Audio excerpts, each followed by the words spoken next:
Programang ito ay rated SPG, striktong patnubay at gabay ng magulang ang kailangan. Hindi nga napaamin ni Tinding si Rigor na may babae ito. Idinaan lang ni Rigor sa galit. Pinapaamin din siya ni Marites, ngunit sinabihan niya lang si Marites na wag daw itong maniniwala sa nanay nitong chismosa. Kaya mas pinaniniwalaan ngayon ni Marites si Tinding kaysa kay Rigor.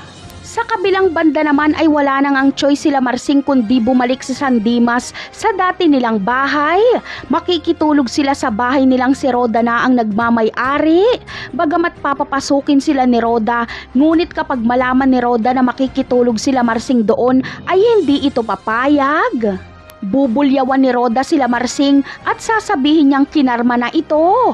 Wala namang magawa sila Marsing kundi makiusap kay Roda na patulugin sila doon.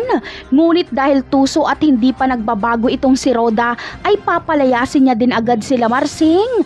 Kaya maliban na lang kung patutuluyin sila doon kila Marites kahit isang gabi lang.